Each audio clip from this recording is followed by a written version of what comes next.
Hello everyone, welcome to sportsnetworker.com. My name is Joshua Lagan. I have a very special guest with me today, John Skipper, President of ESPN. John, thank you so much for being here today. All right, thanks for having me.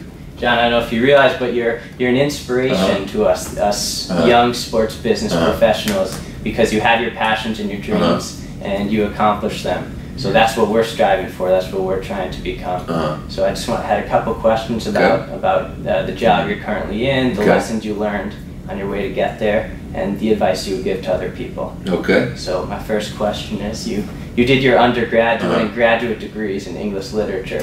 That's pretty unique. So I was hoping you could tell us about how you got into sports and why you made that transition. Okay. Well, first of all, it's very kind of you to suggest that I would be an inspiration for anybody, but I'll take it. So thank you very much.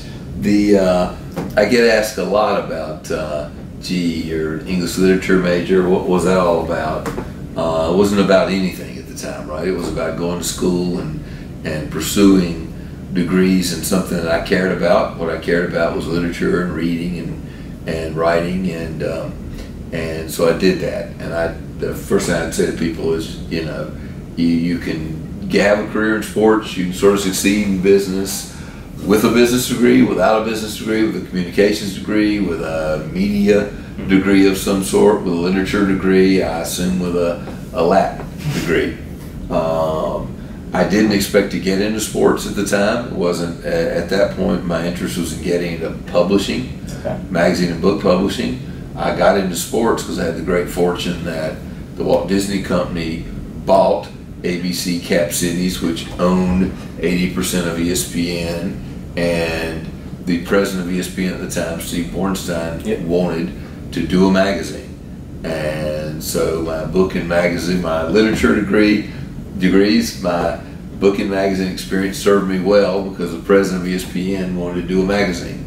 So my career at ESPN started by launching ESPN, the magazine. So that's sort of the way I had a transition.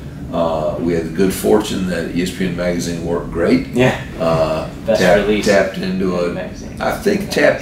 there was a younger audience that really wanted a different kind of magazine that looked forward, that was about insight into events coming up, that really that looked a little bit different, was a little hipper, and had a little more sense of graphic design and bold photography. And it worked and sort of launched my career at ESPN.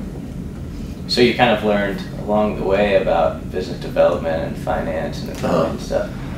I did. Well, I worked at, for years, I worked at Rolling Stone magazine, and because it actually was a small business, there were only 80, 85 people, I did a little business development, I did a little analytics, I did a little business modeling, I did a little PR release writing, I wrote renewals and bills and letters, I did some ad sales, so it was a pretty good grounding in overall business being there. So it was kind of fortunate actually to work at a small company first. Well, this is what I was talking about with the inspiration, because you found what you liked and you went after it. And a lot of, because of how expensive college is these days, a lot of people are telling us, they're like, even if you love something, you can't really go into it. You have to go into something that makes money. So you have to go into finance, or you have to go into nursing or something like that. So it's inspiration to us young people. Well, I tell you, it'd be presumptuous of me to presume about other people's circumstances. So people have to decide what they can do and not do. I had the great fortune that I didn't come out of college with any debt. No loans. Now, first of all, I went to a state university that was inexpensive. UNC.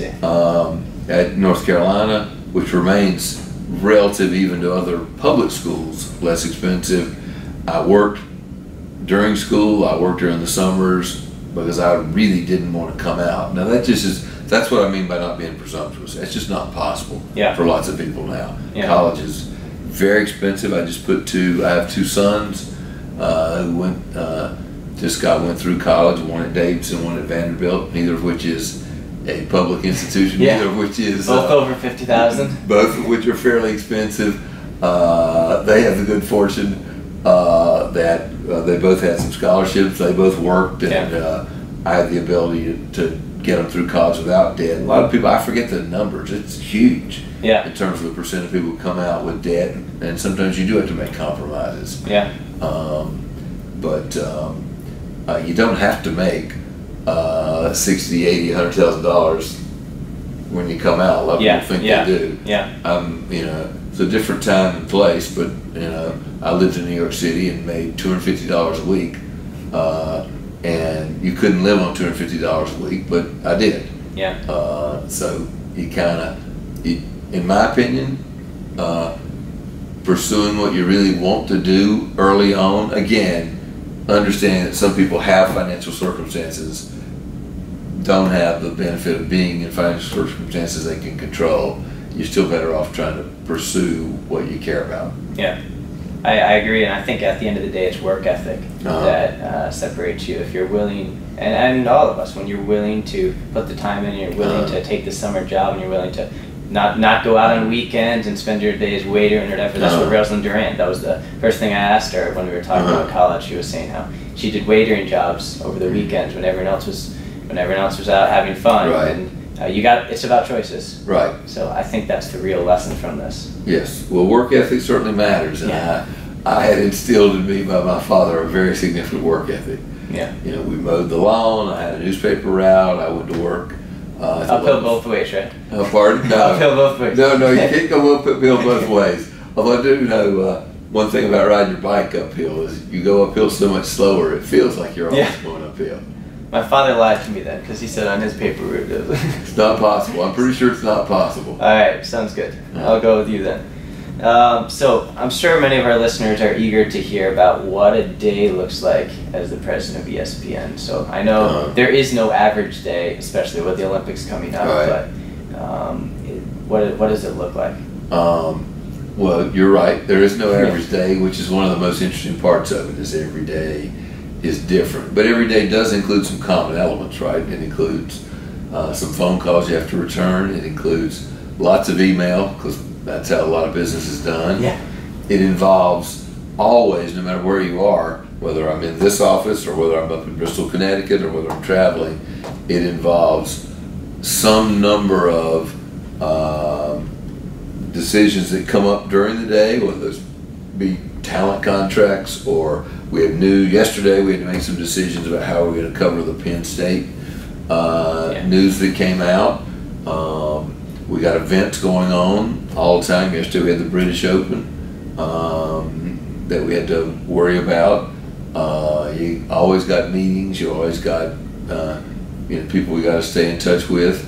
But there really is no average day. I mean, I spend a fair amount of time spending time with rights holders. I spend a fair amount of time worrying about news coverage and how we're going to do that. I spend a lot of time with my direct reports and sort of checking in to see how things are going and trying to make sure that they have what they need from me. I got to check in a little bit with Disney because ESPN's a division of the Walt Disney Company, and we got to make sure we're in sync there, both in how we operate and what our financial forecasts look like, and what our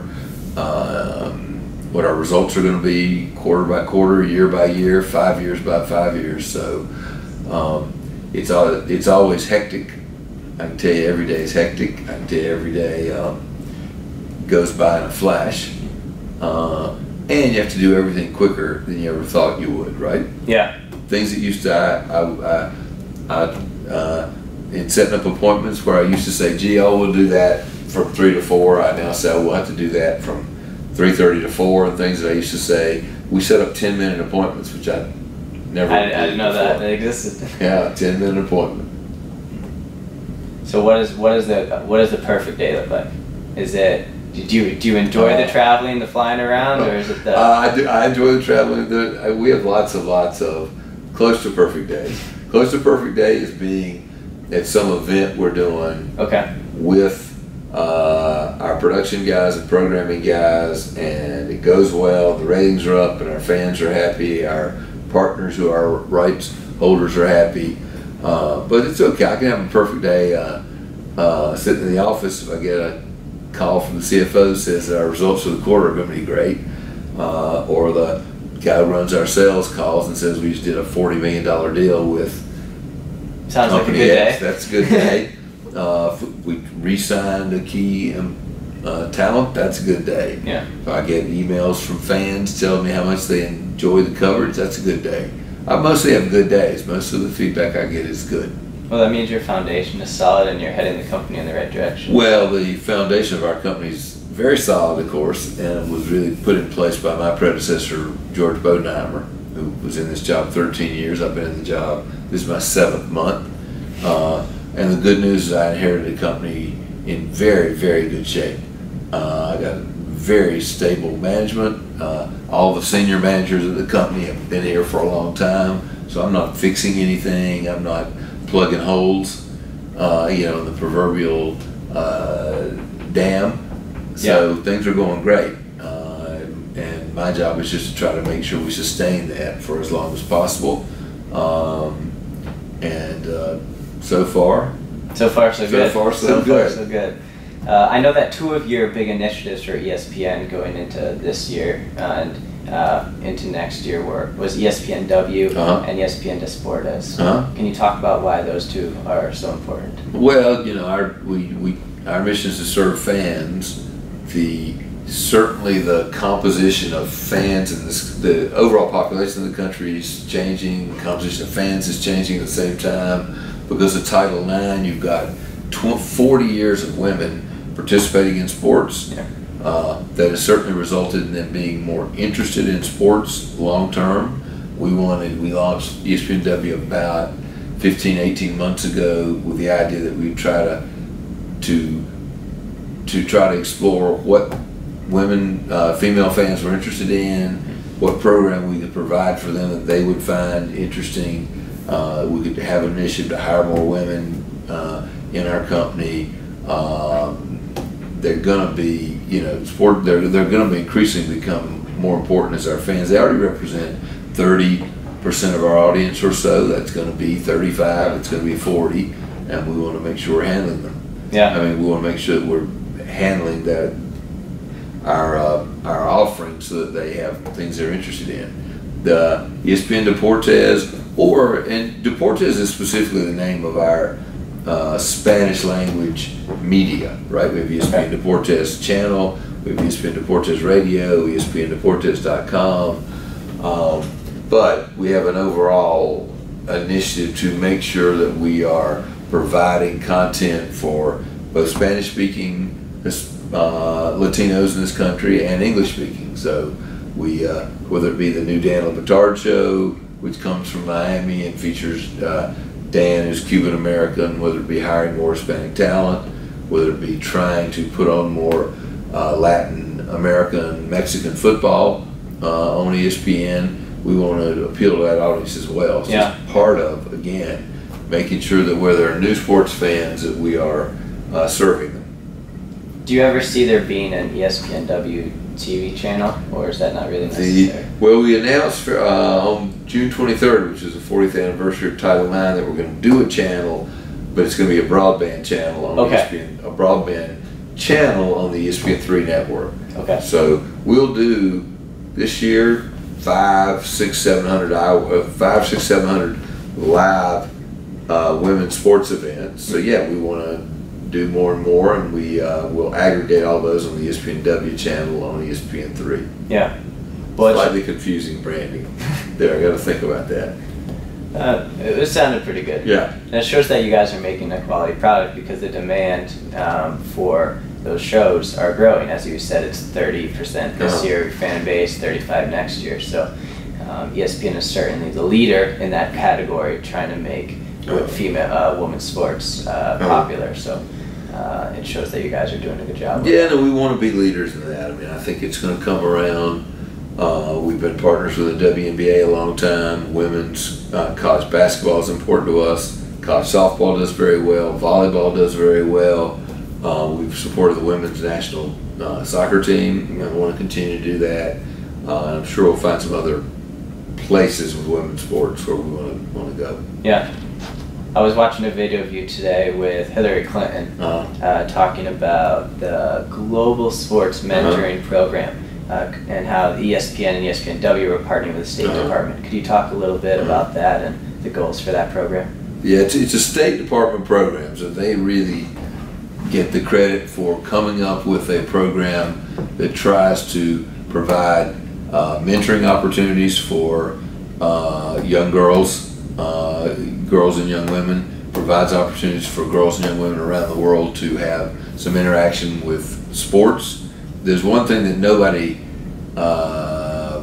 debates, and that is that girls who play sports have better self-esteem, higher confidence, they do better in school, they stay in school longer, they're in better physical shape.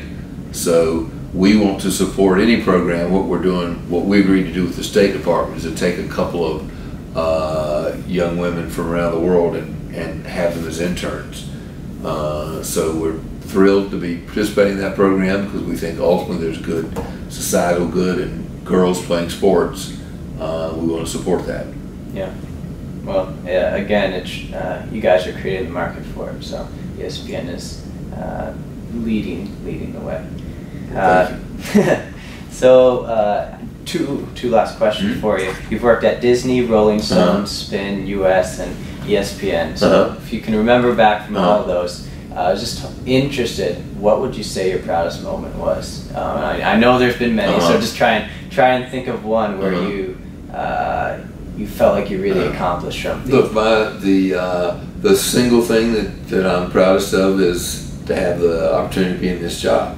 This is a unique and special job. This is a spectacular company, and to have the chance to be in this job, follow George Bodenheimer, and lead this company is a real privilege, and I'm very proud of it. So that while there are lots of things, I was proud of ESPN Magazine. I'm proud every time I go. I was proud of the job we did around the World Cup in 2010. I'm proud of what we got accomplished at ESPN.com. I'm proud, we talked about ESPNW, I'm proud of our efforts to try to diversify our workforce. So there's a lot to be proud of. I had fun times and good moments at Rolling Stone, at Walt Disney as well, but I'd have to cite